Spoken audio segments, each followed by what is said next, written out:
Hello! I thought I'd start by showing this picture that I finished because, I'm quite happy with this one. For once, maybe not, especially for the design. I don't know if I'd do this design again, but it's more the technique. Every time I do a painting, I develop the method that I use, basically. And I'm starting to feel like I'm getting to the point where I've nearly perfected it. And that's quite significant. So, it's on a bigger board this time. I mean, I've used this size before, but it's not the usual size. It's 80 centimetres by 80 centimetres. It is all paint.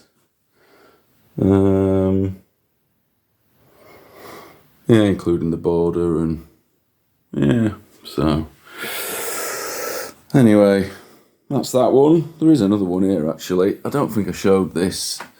That was another recent one. Quite a lot more detail going on there.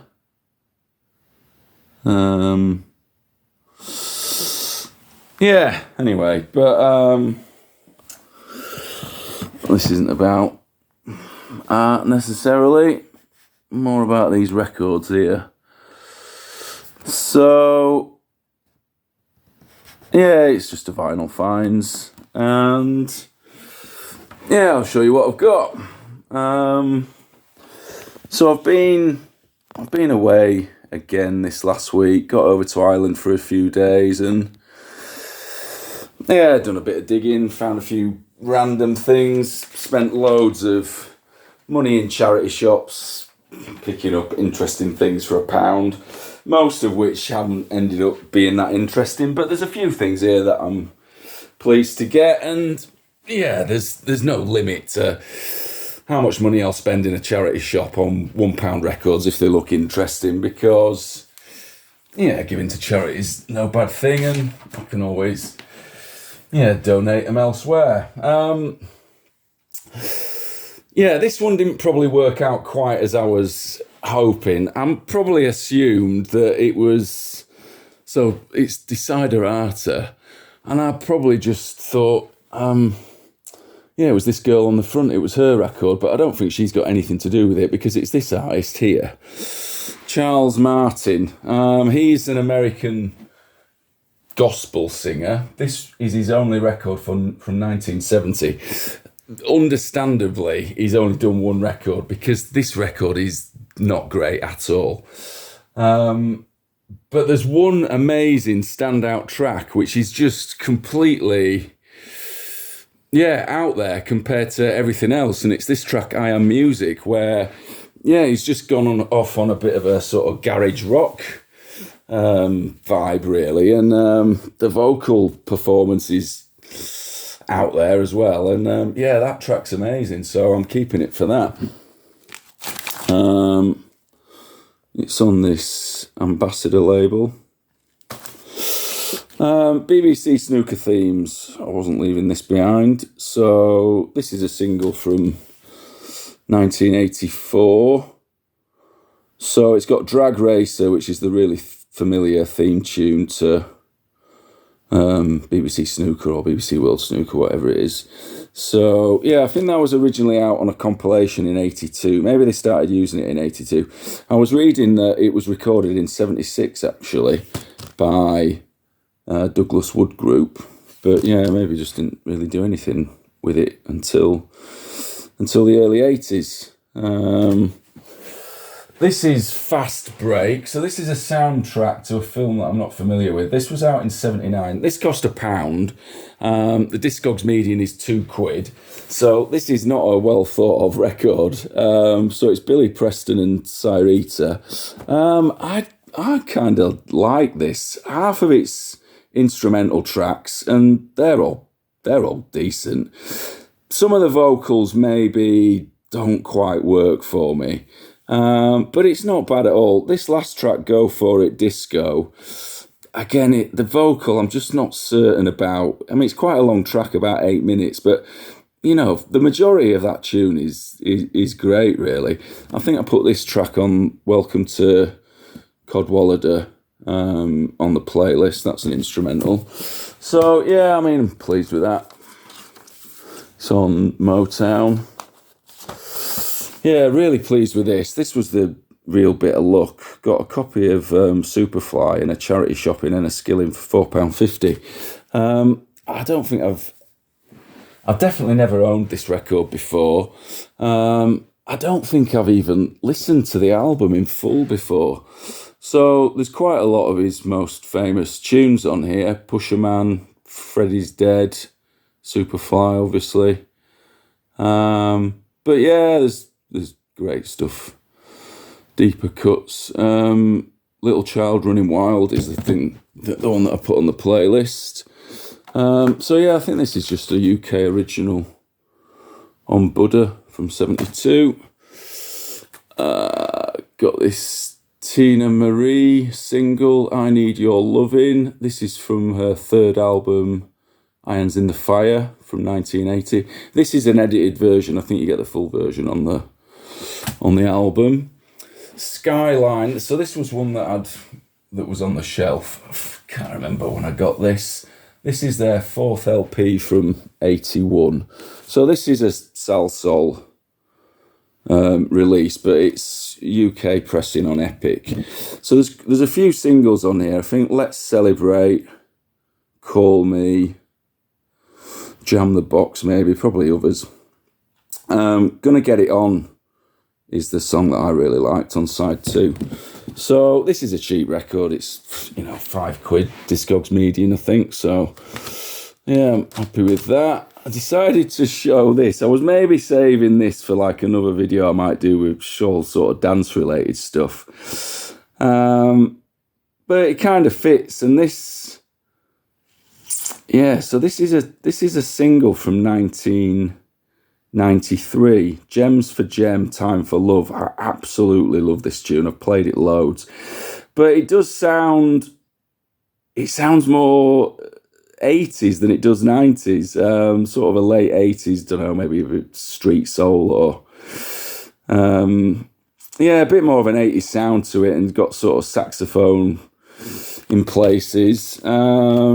The B-side's all right as well, but it's all about that Time for Love. Gems for Gem, like a production duo. When I looked into them, they'd done all sorts of things, loads of aliases and other releases, and yeah, so pleased with that. This is a single by Passport. So they're a German sort of fusion band. This single's from 73. They put out quite a lot of albums. I've got a later one from 77, which was a keeper. Not really heard anything else. This was cheap and it's not worth anything. So it's this track, Skies, which I've put on the playlist. And yeah, it's a bit more of a jazz funk sound, really. It's really good. Yeah. As is this. This album is excellent. I played this before I went to work the other morning, and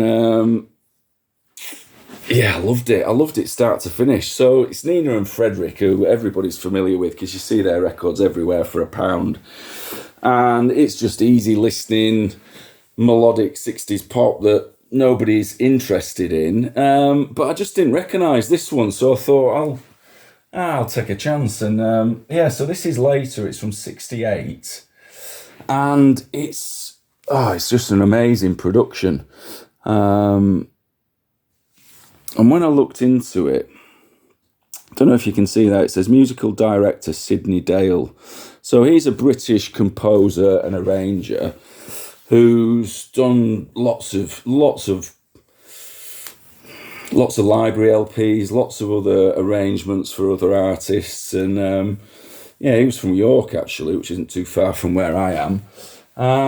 So yeah, I just really enjoyed the production on this. Loads of strings, instrumentation, sort of vibes. I put a couple of tracks on the playlist. This track here, Tune, is just an instrumental song that's got sort of bird song recordings in the background. Girl Boy was the other one that I put on there. So yeah, for £1, this was a nice find. I mean, it's not an expensive record, but it's definitely less than a tenner, and yeah, I'd say it's worth it. So Happiness is the Shades of Blue. So the band is Shades of Blue. This is from '66, I think. Yeah, like just US vocal 60s pop. But again, sounds really nice, and I hadn't realised when I picked it up, but it says arrangements by Mike Theodore, Mike Terry, and Dennis Cuffey. So yeah, this has got some nice things. The standouts were Happiness and A Way to Love You, so I've put those on the playlist. This is on this Impact label. The Crusaders, I got a little bit excited by this one because the sleeve looks promising, but it is a religious record. So I think this is '66 as well. It's from the US, obviously, but yeah, there's a bit more of a garage sound and sort of organ in places. Maybe side 2 jumped out a little bit more to me, but there was a couple of standouts that I've put on the playlist. God Lives, Praise We the Lord. So yeah, another definite keeper. It's on this Tower label. And yeah, so this was, I went in a vintage shop in Belfast, and just loads of clothing, obviously, and then a few records upstairs, and there was a couple of things that I grabbed.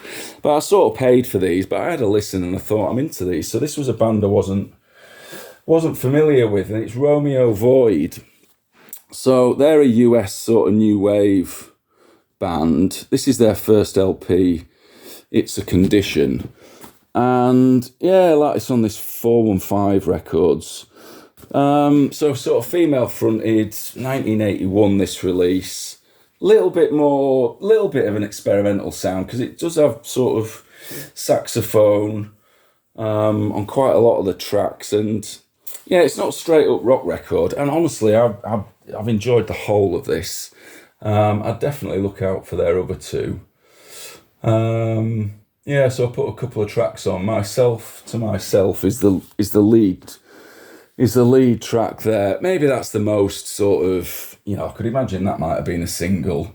I Mean It is the last track. I put that on there. But yeah, honestly, I rate the whole of this. That's the label. Don't know if you can see. 415 Records. Got this Robert Wyatt single. So this is from '84. I think around this time he was just putting out loads of EPs and singles and non-album releases, because none of these tracks feature on an album, just on compilations. And again, didn't realise, but when I looked into it, it's these two tracks from the A-side. Says mixed by Adrian Sherwood on New Sound. So yeah, I hadn't realised they'd worked together. So pleased with that. This was the other album that I got from the shop in Belfast, and my mate had literally in the last week just mentioned this Glasgow band, String Driven Thing. From the 60s and 70s, and sort of a prog band really. And this was there, priced at a tenner, which is a decent price. I mean, it's probably worth double that. So I just thought I'd take a chance on it, and there's lots of strings on it. I think it's violin and viola, maybe mainly. Nice sort of near mint copy, to be honest. So yeah, I'm into this. I mean, prog isn't something that I know anything about or normally look out for, but yeah, I like everything that I've heard on here. Great album sleeve as well. So it's on the Charisma label. Formed in Glasgow '67, I think I was reading. Maybe this is their third from '73. The track I've put on there is The Machine That Cried. So that's really good. And then, yeah, so this is Gulp. So I've mentioned Gulp before. And yeah, I went to see them live recently, just last weekend actually. So they're a bit of a Super Furries offshoot. It's Gitto Price. And his other half, I think she's called Lindsay, she does vocals. There's two other guys in the band, so they're a four-piece. When they played live, they had the guy out of Bell and Sebastian was playing with them who plays keyboards. And it was a great gig. I mean, this is only their third LP in about 10 years, I guess. Yeah, the gig was great. I mean, gigs in Todmorden can be amusing anyway. It was at the Golden Lion in the room upstairs, and it wasn't sold out at all. It's probably about 100 capacity up there. There was maybe about 35 people in there. Someone was stood right at the front with their dog for the whole of the gig, just stood there watching with their dog next to him. There was a guy behind me just dancing like Ian Curtis the whole way through. Other people just rattling around, clearly being out all day, and Todmorden's just got things going on, and it just added to the experience. The gig was great. I mean, the band, I mean, it's quite gentle and melodic in places, but yeah, certainly gets going and got a bit more of a sort of krautrock, sort of motoric feel at times. Maybe not some of the songs on this album, but they played plenty from their back catalogue, and yeah, I've really enjoyed this record. So yeah, I'd recommend it. Hope Shines Through the Har is sort of, I think that was like a lead single that they've done a video for, and yeah, so I mean, I don't buy many new releases, but I'm glad to get this. It's on this like white vinyl. I think there was another variant. It's got this inner sleeve, and then yeah, finally, so this is Ossian. I've got a couple of their other records, and yeah, so I hadn't seen this one before, so I was pleased to get this. To be honest, their records are always cheap, like £5 probably. And yeah, it's sort of traditional Scottish folk music, but not so traditional in sound that I can't get into it really. I don't know if you can see that. So it's got Celtic harp, pipes, whistles, fiddle, cello, guitar, mandolin, flute. Yeah, so yeah, I was pleased to get this. I think this their second LP from '78. Really like the sleeve as well. So yeah, it was saying the last wedding on St Kilda was 1926, and then the island was evacuated on August 29th, 1930. Yeah, so what song did I put on there? The Braes of Strathblane, which I think is a traditional tune. Yeah, so that's it. There you go. Cheers.